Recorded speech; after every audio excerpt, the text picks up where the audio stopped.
दुनिया की ज़िंदगी एक इम्तिहान है। हम ज़िंदगी के हर पहलू में आज़माए जाते हैं। टेस्ट अफराद से दूसरे लोगों में मुख्तलिफ हो सकते हैं। कुछ का तजर्बा इनके ख़ानदान के ज़रिए किया जाता है, कुछ को मालियात के लिहाज से जांचा जाता है। हर चीज़ का बुनियादी मरकज़ हमारा सब्र है और हम अल्लाह पर इस भरोसे को कैसे हासिल कर सकते हैं। आइए हम एक भाई की सच्ची कहानी सुनाते हैं जो ज़िंदगी के बहुत से पहलुओं में आज़माया गया था। इसे ख़ानदान और इसकी सियासत ने आज़माया, इसे गुर्बत की सख्तियों और इसकी आज़माइशों ने आज़माया। इसे इस हद तक आज़माया गया कि आदमी सोचे कि ये सब किसी एक शख्स की कहानी नहीं हो सकती है। ये शख्स अपनी ज़िंदगी के किसी ज़माने में ज़्यादा मज़हबी नहीं था, लेकिन वो अल्लाह पर ईमान रखता था, यानी वो इस्लाम के दायरे में था। जब लोगों की पुश्त दीवार के साथ होती है, तो वो उम्मीद और एक ऐसा दरवाज़ा तलाश करते हैं जहाँ से तब्दीली आ सकती है। मुझे यकीन है कि हम में से बहुत से लोग अपनी ज़िंदगी में वो दरवाज़ा चाहते हैं जहाँ से हम एक बेहतर ज़िंदगी का दरवाज़ा तलाश कर सकें। हम अक्सर अपने आप को कई सालों से ऐसी हालत में जकड़े हुए पाए जाते हैं और कभी-कभी ऐसा महसूस होता है कि यही वो ज़िंदगी है जिसमें हमें मरना है। फितरी तौर पर ये भाई हम में से किसी की तरह फंस गया था और तब्दीली की तलाश में था, लेकिन कभी-कभी ये वक्त नहीं था और अल्लाह ने हमेशा एक बड़ी भलाई का मंसूबा बनाया है। एक दिन अल्लाह के फजलो करम से इस भाई को एक हदीस मिली जिसने इसकी ज़िंदगी हमेशा के लिए बदल दी।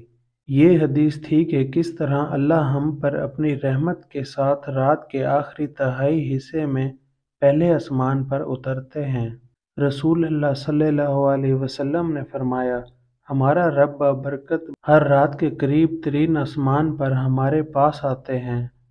जब रात का आखिरी तिहाई हिस्सा बाकी रह जाता है तो अल्लाह पाक फरमाते हैं, क्या है कोई जो मुझे पुकारे कि मैं दुआ का जवाब दूं? है कोई मुझसे मांगने वाला मैं इसकी हाजत पूरी करूं? है कोई मेरी बख्शिश मांगने वाला कि मैं इसे बख्श दूं? इसके बाद से भाई ने तहज्जुद की नमाज पढ़नी शुरू की और अल्हम्दुलिल्लाह बरसों तक एक दिन भी ज़ाया किए बगैर नमाज पढ़ी। बिल-आखिर जिस तरह एक उलझी हुई रस्सी में गिरहें खुल जाती हैं, इसकी परेशानियां ख़त्म होने लगती हैं और वो ज़ंजीर जिसमें वो फंसा हुआ था, टूटने लगता है। इसे वो दरवाज़ा मिला जिसमें अल्लाह का नूर और बरकत थी और वो बगैर रुके इसकी तरफ भागा। इस सच्ची कहानी को शेयर करने की वजह दूसरों की हौसला अफजाई करना है, जो कभी कभार जिंदगी को नाउम्मीद महसूस करते हैं, जो अपनी हालत नाकाबिले बर्दाश्त महसूस करते हैं, जो कब्रों को देखते हैं और काश वो इसमें होते। ये आपको बताने के लिए है कि बरादराने इस्लाम, क्या आपने वाकई अल्लाह की तरफ रजू किया है और मदद मांगी है? वो आसमान व ज़मीन और मौजूद हर चीज़ का खालिक है। अगर हम इससे मदद ना मांगें तो और कौन वाकई हमारी मदद कर सकता है? आइए इस दरवाजे को तलाश करने की कोशिश करें जो अल्लाह की तरफ ले जाता है। रात का आखिरी तिहाई हिस्सा इन खूबसूरत औकात में से एक है जो साल के हर एक दिन में होता है, जब हमारा खालिक हमें इससे मांगने की दावत देता है।